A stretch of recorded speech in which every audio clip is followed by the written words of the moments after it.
नमस्कार मित्रांनो, आज ह्या व्हिडिओमध्ये व्हिडिओ नंबर 17 मध्ये आपण इंडियन एव्हिडन्स ॲक्ट सेक्शन 52 पासून 55 पर्यंतच्या टॉपिकचा अभ्यास करूया। सेक्शन 5 पासून 55 पर्यंतचे जे सेक्शन्स आहेत ते सेक्शन्स रिलेव्हन्सी ऑफ कॅरेक्टर ह्या संबंधी आहेत। अर्थात चॅप्टर नंबर 2 सेक्शन 5 पासून 55 पर्यंतचे जे सेक्शन्स आहेत त्यामधला हा जो टॉपिक आहे रिलेव्हन्सी ऑफ कॅरेक्टर हा सगळ्यात शेवटचा टॉपिक आहे। मित्रांनो, सेक्शन 52 ते 55 जे सेक्शन्स आहेत ते आपल्याला कॅरेक्टर बाबत माहिती देतात।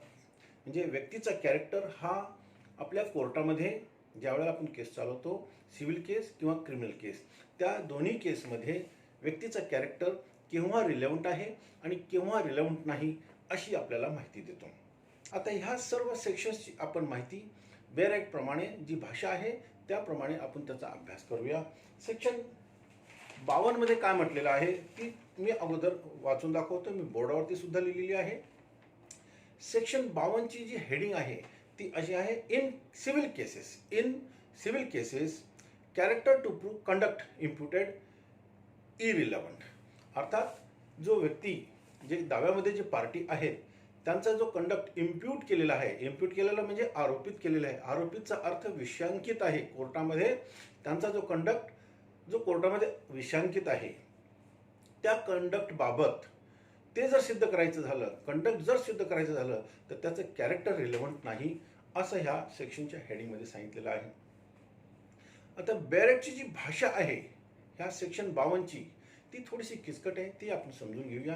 त्यात असं दिलेलं आहे, in civil cases the fact that in civil cases character to prove conduct imputed irrelevant ही हेडिंग झाली।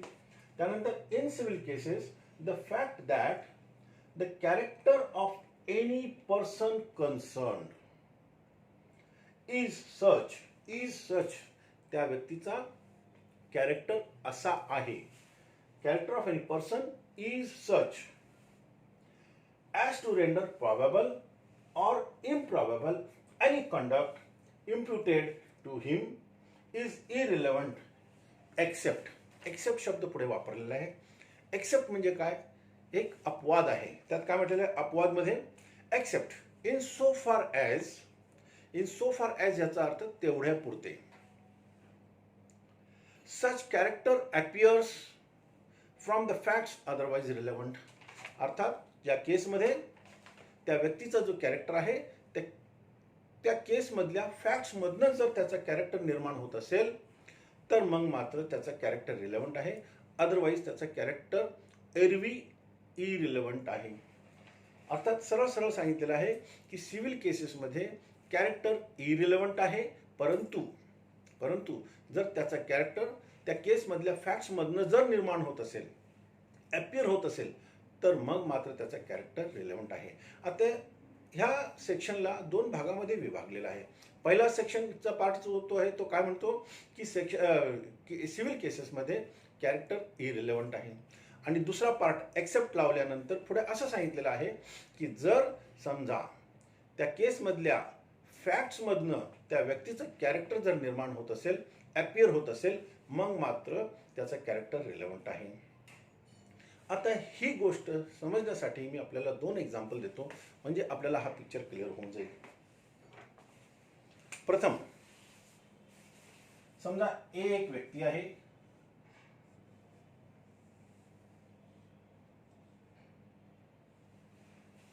ए ने बीच्या विरुद्ध दावा लावलेला आहे।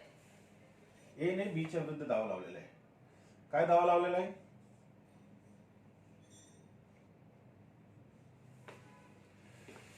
ए ने बी ला आपलं घर भाड्याने दिलेलं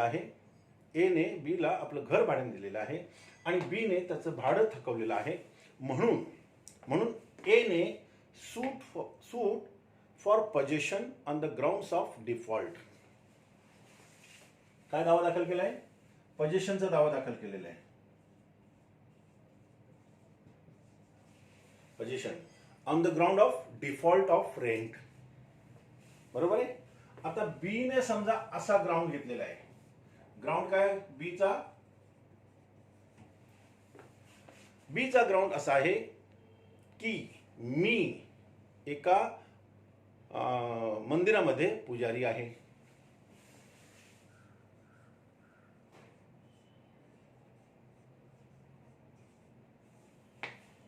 बीचं म्हणणं असं आहे की मी पुजारी आहे, माझा कॅरेक्टर खूप चांगला आहे, मी लोकांच्यासाठी प्रेयर करतो, मी लोकांचं भलं करतो, त्यामुळे मला ह्या घरातून बाहेर काढू नये, मला ह्या घरातून बाहेर काढू नये अशी त्याची प्रेयर जर असेल तर काय कोर्ट हे मंजूर करल. बी आपला कॅरेक्टर पुढे आणतोय, आणि काय म्हणतोय की साहेब माझं कॅरेक्टर चांगलं आहे, मी कोणाचं वाईट करत नाही, मी लोकांसाठी प्रेयर करतो, मला घरातनं बाहेर काढू नका, असं बीचं म्हणणं आहे. हा झाला त्याचा कॅरेक्टर. आणि त्याचा कंडक्ट काय, व्हॉट इज द कंडक्ट इम्प्युटेड, त्याने भाडं दिलं नाही हा त्याचा कंडक्ट आहे. आणि तो कंडक्ट इम्प्यूट केलेला आहे कोर्टामध्ये, अर्थात इम्प्युटेड आहे. त्याचा कंडक्ट इम्प्युटेड आहे, कंडक्ट वेगळा आहे आणि त्याचं कॅरेक्टर वेगळं आहे. त्याचा कंडक्ट असा आहे की त्यांनी भाडं दिलं नाही आणि त्याचा कॅरेक्टर असा आहे की तो चांगला माणूस आहे, तो पुजारी आहे. अशी जर प्रोव्हिजन समजा एव्हिडन्स ॲक्टमध्ये असती तर मग मात्र बऱ्याच लोकांचे घर भाड्याने गेले असते.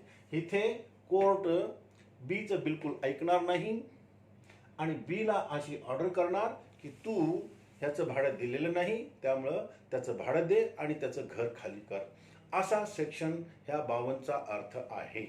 आपल्याला हा मुद्दा लक्षात आला असेल. एकदा ही बेरेटची भाषा एकदा झटकेने आपण वाचून घेऊया. In civil cases, the fact that the character of any person concerned is such. The character of any person concerned is such. इथं जो पर्सन कन्सर्न शब्द वापरलेला आहे, पर्सन कन्सर्न म्हणजे दाव्यातला संबंधित व्यक्ती कोण आहे, प्रतिवादी किंवा प्रतिवादी असेल किंवा वादी असू शकतो. Person concern is such as to render probable or improbable any conduct imputed to him is irrelevant. तो आपल्या कॅरेक्टरद्वारे असं साबित करू इच्छितो की मला घरातनं बाहेर काढू नका, पण हे शक्य नाही आहे, इट इज इम्प्रॉबेबल, असं ह्या सेक्शनमध्ये सांगितलेलं आहे. आता मी एक आपल्याला दुसरा इलिस्ट्रेशन देतो म्हणजे आपला पिक्चर अजून क्लिअर होईल.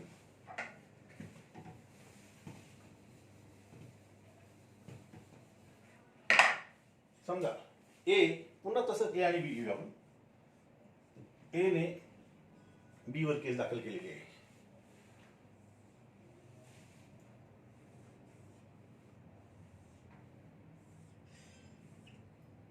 हा ए, हा बी, इथे सी, हा डी, हा बी पुन्हा, हा बी पुन्हा आणि ही जमीन आहे. ए ने बी वर केस दाखल केलेली आहे अशी की बी ने त्याच्या जागेवर अतिक्रमण केलेलं आहे. कोणत्या जमिनीवर, हा जो मधला भाग दाखवलेला आहे ह्या मधल्या भागावरती बी ने ए च्या जमिनीवर अतिक्रमण केलेलं आहे. एचं असंही म्हणणं आहे की बी ने सी च्या जागेवर सुद्धा अतिक्रमण केलेलं आहे, बी ने डी च्या जागेवर सुद्धा अतिक्रमण केलेलं आहे. त्यामुळे बीचं कॅरेक्टरच असं आहे की तो लोकांच्या जमिनीवरती अतिक्रमण करतो आणि त्याचा ताबा घेतो.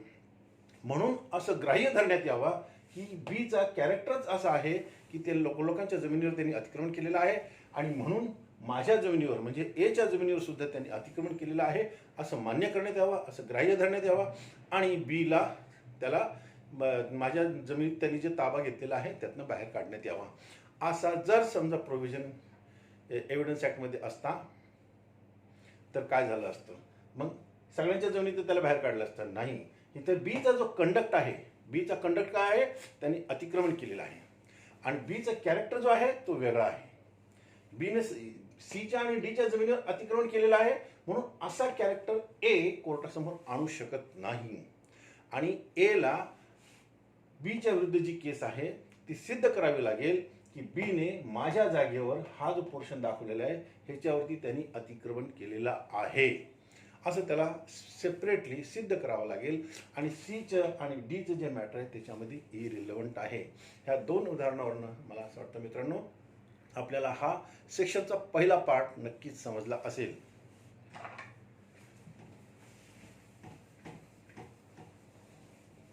आता जो पुढचा पार्ट आहे एक्सेप्ट जो लिहिलेला आहे तिथून पुढे except is so far as तेवढा पुरते such character appears from the facts otherwise relevant.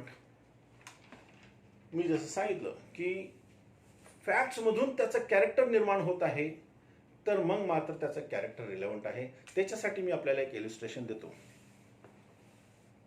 ए आणि बी हे आहेत नवरा बायको, पती पत्नी.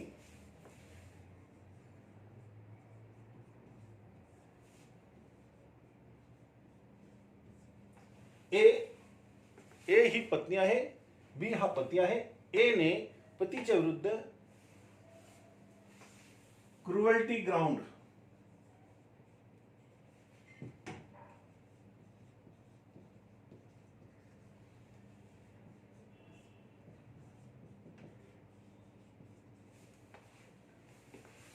ए ने पती विरुद्ध क्रुएल्टी ग्राउंडवर केस दाखल केलेली आहे डायव्होर्स घेण्यासाठी.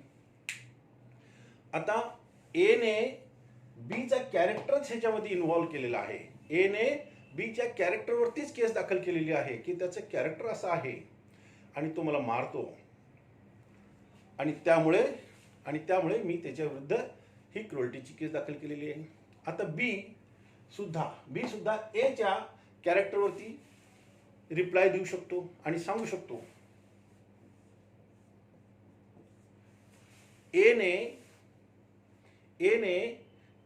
एला मी जे मारहाण केलेली आहे त्याच्या मागचं कारण असं आहे की तिने मी ज्यावेळेस घरी आलो किंवा येत असतो मी तिला सांगतो मला जेवायला वाढ, मी घरामध्ये सगळं अन्नधान्य जे काय आहे मी सगळं पुरवलेलं आहे, मी घरामध्ये आल्यानंतर मला तू जेवण वाढत जा, पण ती मला जेवणच वाढत नाही, त्यामुळे मला राग येतो म्हणून मी तिला मारतो. असा जर बीने ग्राउंड घेतला तो सुद्धा रिलेव्हंट होईल, कारण इथे ए ने बीच्या कॅरेक्टरवरतीच केस दाखल केलेली आहे. म्हणून फॅक्ट्स मधनं हा कॅरेक्टर निर्माण होत आहे. इथं जे फॅक्ट इश्यू आहे तो कॅरेक्टरच आहे की बीचा कॅरेक्टर क्रुएल्टीचा आहे, बीने माझ्यावरती क्रुएल्टी केलेली आहे, म्हणून आता बी सुद्धा त्याला रिप्लाय देऊ शकतो आणि इथे मात्र कॅरेक्टर रिलेव्हंट आहे. मित्रांनो, हा जो मी आता एक्झाम्पल दिला ह्याच्यावरून आपल्याला नक्कीच सेक्शन 52चा पहिला पार्ट आणि दुसरा पार्ट म्हणजे एक्सेप्टच्या पूर्वी जो एक्सेप्शन आहे त्याच्या पूर्वीचा भाग ज्याच्यामध्ये असं सांगितलेलं आहे की सिव्हिल केसमध्ये कॅरेक्टर रिलेव्हंट नाही आणि एक्सेप्ट नंतर काय सांगितलेलं आहे, कॅरेक्टर रिलेव्हंट आहे जर तो कॅरेक्टर फॅक्ट्स मधनच निर्माण झाला असेल.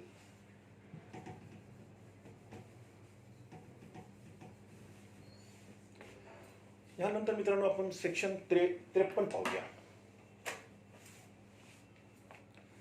सेक्शन 53 तसा सोपा आहे, अवघड नाहीये, अगदी सोपा आहे.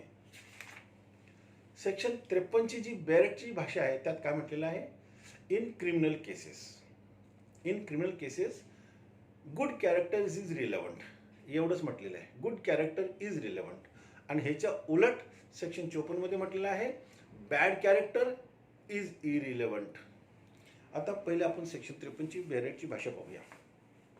In criminal cases previous good character relevant, ही झाली हेडिंग. ह्याच्यात समजण्यासारखं म्हणजे एक्सप्लेनेशन देण्यासारखं काहीच नाही, अगदी सोपं आहे.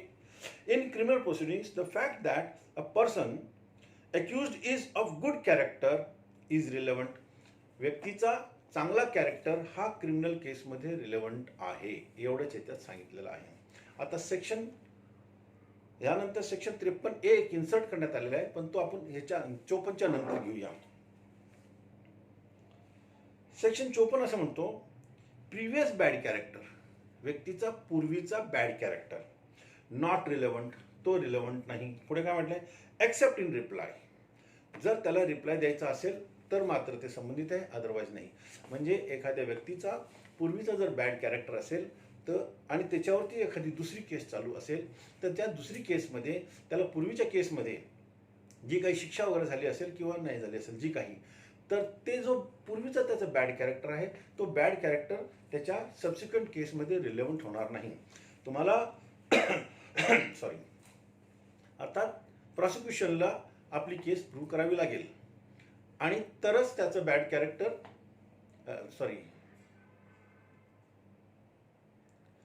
सेक्शन 54 प्रमाणे प्रॉसिक्युशनला आपली केस सिद्ध करावी लागेल. त्याच्यामध्ये पूर्वीचं कॅरेक्टर जे आहे, पूर्वीचं बॅड कॅरेक्टर आहे, तो रिलेव्हंट होणार नाही.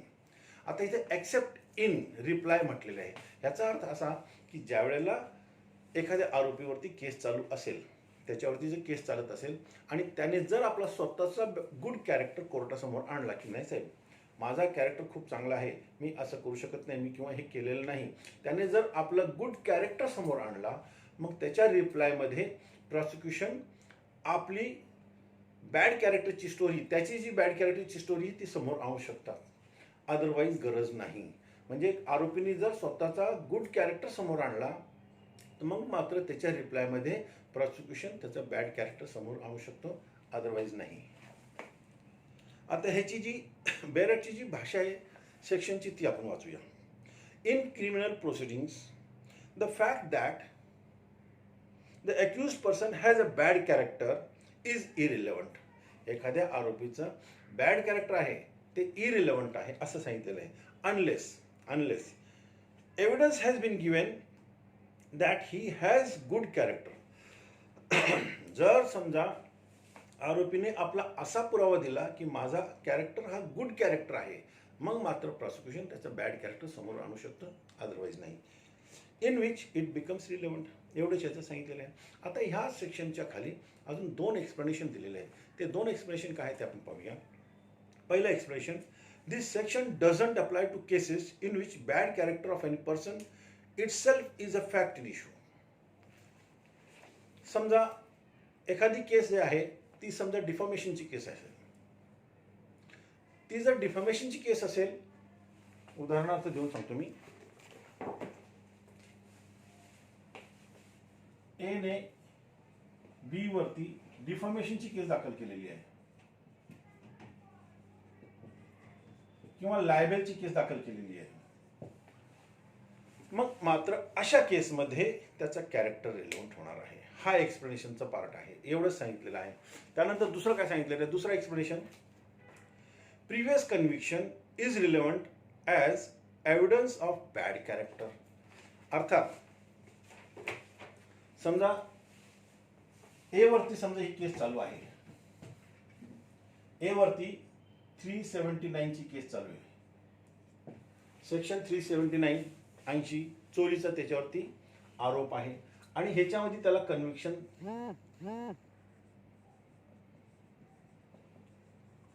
होणार आहे. म्हणजे त्याचा जर गुन्हा सिद्ध झालेला असेल, आरोपीचा जर गुन्हा सिद्ध झालेला आहे, हा आरोपी अक्यूज्ड, मग अशा केसमध्ये त्यांनी पूर्वी सुद्धा जर समजा एखादा गुन्हा केला असेल आणि त्याला त्याच्यामध्ये जर समजा त्याची शिक्षा झालेली असेल, मग ती शिक्षा, त्याचा जो पूर्वी बॅड कॅरेक्टर होता त्याला जी शिक्षा झालेली आहे ते मात्र इथे रिलेव्हंट होईल.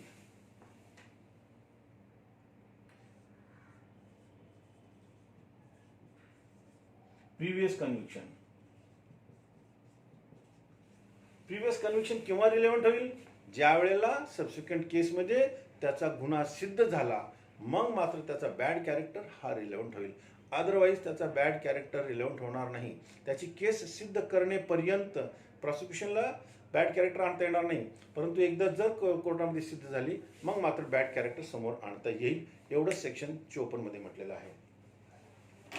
आता सेक्शन 55 आपण पाहूया मित्रांनो. सेक्शन 55 मध्ये काय म्हटलेलं आहे, कॅरेक्टर ॲज अफेक्टिंग डॅमेजेस. म्हणजे डॅमेजेसची जर केस दाखल केलेली असेल, डॅमेजेस मिळविण्यासाठी जर केस दाखल केलेली असेल, तर ही सेक्शनची मी हेडिंग वाचली. आता बेरेटची जी भाषा ती, इन सिव्हिल केसेस, दिवाणी दाव्यामध्ये, the fact that the character of any person is such, एखाद्या व्यक्तीचा कॅरेक्टर असा आहे, as to affect the amount of damages, आणि तो कॅरेक्टर असा आहे की त्याच्यामुळं त्याचा जो डॅमेजेसचा अमाऊंट आहे तो कमी जास्त होण्याची शक्यता आहे. विच ही ऑट टू रिसीव्ह इज रिलेव्हंट. म्हणजे त्याला जो डॅमेजेस मिळणार आहे तो कमी जास्त होणारा असेल डॅमेजेसच्या केसमध्ये, मग मात्र तिथे त्याचा कॅरेक्टर आहे तो रिलेव्हंट होईल. आता ह्या केसमध्ये, ह्या सेक्शनमध्ये खाली एक आपला एक्सप्लेनेशन दिलेलं आहे, तो आपण पाहून घेऊ. सेक्शन 52, 53, 54 आणि 55. द वर्ड कॅरेक्टर, त्यांनी काय म्हटलेलं आहे की 52, 53, 54 आणि 55 ह्याच्यामध्ये कॅरेक्टर शब्दाला काय सांगितलेलं आहे, character includes both reputation and disposition. आता आपण पहिले इथे असं पाहून घेऊ.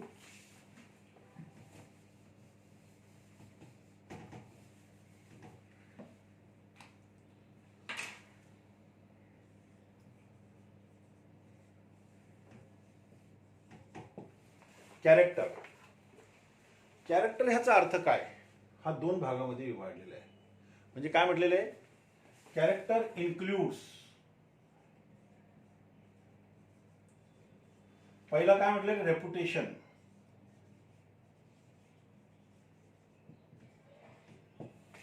त्या व्यक्तीची रेपुटेशन आणि त्याचे डिस्पोजिशन.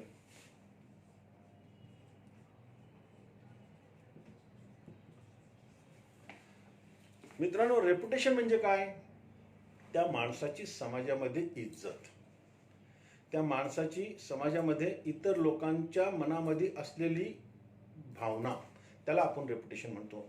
एखादा व्यक्ती फार चांगल्या त्याची फार रेपुटेशन आहे, मग त्याची रेपुटेशन तो स्वतः सांगू शकत नाही, त्याची रेपुटेशन इतरांनी सांगितली पाहिजे किंवा इतरांना असं त्याच्या बाबतीत एक आदरभाव असला पाहिजे, त्याला आपण रेपुटेशन म्हणतो.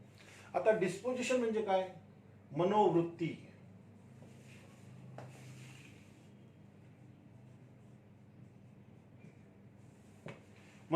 त्याचा जो वागण्याचा जो हे आहे ते वेगळं, त्याची मनोवृत्ती वेगळी आणि त्याचं रेपुटेशन वेगळी. एखादा व्यक्ती जो आहे त्याची मार्केटमध्ये किंवा समाजामध्ये चांगली रेपुटेशन असू शकते, पण तो स्वभावाने वेगळा असू शकतो. आपण जसं कधी कधी सांगतो की अरे तो माणूस फार चांगला आहे, त्याचं खूप रेपुटेशन आहे, परंतु तो खडूस आहे. असा पण असू शकतो की त्याचं रेपुटेशन चांगले आहे पण त्याची मनोवृत्ती चुकीची आहे, म्हणजे खराब आहे. आणि एखाद्या व्यक्तीचे रेपुटेशन पण चांगले आहे आणि त्याची मनोवृत्ती पण चांगली आहे. ह्या दोन्ही गोष्टी ह्या कॅरेक्टर शब्दामध्ये येतात. आपण एक एक्झाम्पल पाहूया, ज्याच्यावरून आपल्याला असं कळेल की कॅरेक्टर हा रिलेव्हंट कसा असतो.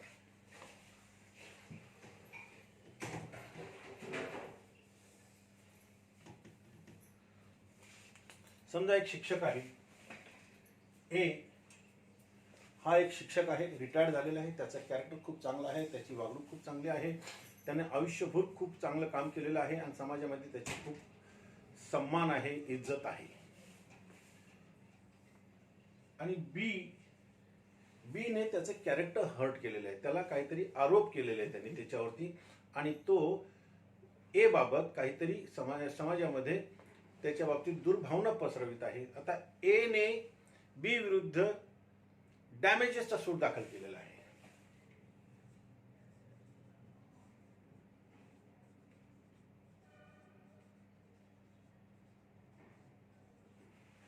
ए ने बी विरुद्ध डॅमेजेसचा सूट दाखल केलेला आहे का, की बी ने त्याचं कॅरेक्टर हर्ट केलेलं आहे, त्याचं कॅरेक्टर दुखावलेलं आहे आणि लोकांना त्याच्या बाबतीत तो चुकीचं सांगत आहे. मग अशा वेळेला एचा जो कॅरेक्टर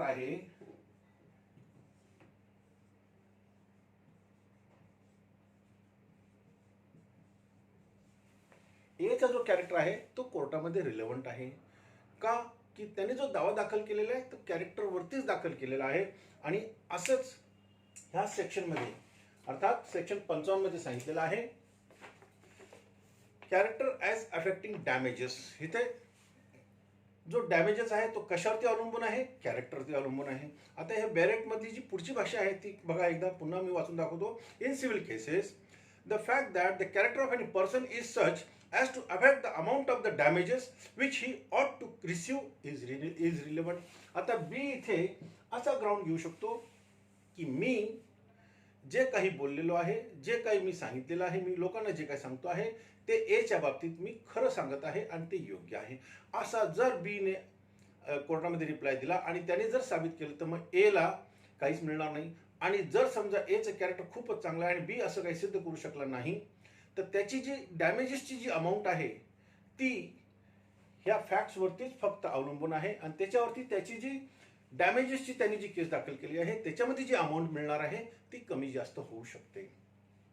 आता प्रश्न असा आहे की समजा हा ए शिक्षक आहे, परंतु ह्याच्या अगेन्स्टमध्ये जर समजा एखादा मोठा व्यक्ती असता, इंडस्ट्रियलिस्ट आहे, आणि मग इथे समजा ह्या ए ने फक्त 5 लाखाची केस दाखल केलेली आहे, परंतु एखादा इंडस्ट्रियलिस्ट असेल, फार मोठा व्यक्ती असेल, मग त्याने जर समजा 5 कोटीची केस दाखल केली, तर मग जशी त्याची समाजामध्ये इज्जत आहे, ज्या पद्धतीने त्याची समाजामध्ये इज्जत आहे त्या पद्धतीने तो आपला डॅमेजेसचा सूट दाखल करू शकतो. कोणी व्यक्ती 5 कोटीचा, 50 कोटीचा, 500 कोटीचा दाखल करू शकतो, किंवा कोणी व्यक्ती 5 लाखाचा सुद्धा दाखल करू शकतो. हे सर्व त्याच्या कॅरेक्टरवरती अवलंबून आहे. आपल्याला एक एक्झाम्पल देऊ शकतो. जसे मागे एकदा केजरीवालनी अरुण जेटलीला काहीतरी बोललं होतं, आणि अरुण जेटलीने त्याच्यावरती फार मोठी केस दाखल केली होती. मला वाटतं जवळजवळ 500 कोटीची ती केस दाखल केली होती. नंतर केजरीवालनी माफी मागितली, ती केस माघार घेतली गेली. तर असं आहे, अरुण जेटली खूप मोठा ॲडव्होकेट होता म्हणून त्यांनी एवढी मोठी केस दाखल केली होती. त्याच पद्धतीने इथे सुद्धा कॅरेक्टर हा रिलेव्हंट आहे, एवढंच याच्यामध्ये सांगितलेलं आहे. आणि बॅरेटची आपली पुढची भाषा आता मी वाचतो, अर्थात त्याच्यामध्ये जे एक्सप्लेनेशन आहे ते एकदा पुन्हा वाचतो. सेक्शन 52, 53, 54 आणि 55. The word character includes both reputation and disposition, हे आपण पाहिलेलं आहे. बट इथं बट दिलेलं आहे, एक्सेप्शन केलेलं आहे. Except as provided in section 54. आता 52, 53, 54 आणि 55 मध्ये जी भाषा वापरलेली आहे ती कॅरेक्टर इन्क्लूड करत आहे, परंतु 54 मध्ये ज्या वेळेला त्याला प्रिव्हियस कन्व्हिक्शन झालेलं असेल, ज्या वेळेला त्याचं प्रिव्हियस कन्व्हिक्शन झालेलं असेल, किंवा त्याच्यामध्ये जे एक्सप्लेनेशन दिले आहे म्हणून ते इथे इन्क्लूड केलेलं नाहीये. आणि पुढे काय सांगितलेलं आहे, evidence may be given only of the general reputation and general disposition. आता मी जसं हा एक्झाम्पल दिले, या शिक्षकाची समाजामध्ये काय इज्जत आहे या बाबतीत जर पुरावा द्यायचा झाला तर जनरल पुरावा द्यावा लागेल, त्याच्या रेप्युटेशन बाबत जनरल पुरावा द्यावा लागेल, त्याच्या कॅरेक्टर बाबत जनरल पुरावा द्यावा लागेल, एक पर्टिक्युलर इन्सिडन्स बाबत नाही.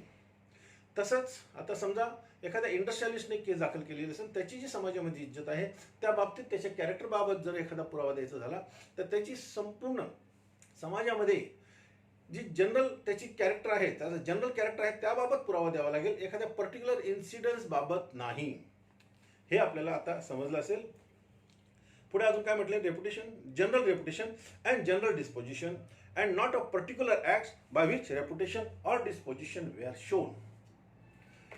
एखादा पर्टिक्युलर इन्सिडन्स त्याच्या रेप्युटेशन बाबत किंवा त्याच्या डिस्पोजिशन बाबत आपल्याला द्यायची गरज नाही. त्याची समाजामध्ये ती जनरल त्याची समाजामध्ये इज्जत काय आहे त्याबाबतच पुरावा द्यावा लागतो, एखाद्या इन्सिडन्स बाबत नाही. एवढंच या सेक्शनच्या एक्सप्लेनेशनमध्ये सांगितलेलं आहे. यानंतर मित्रांनो आपण सेक्शन 53A कडे येऊ.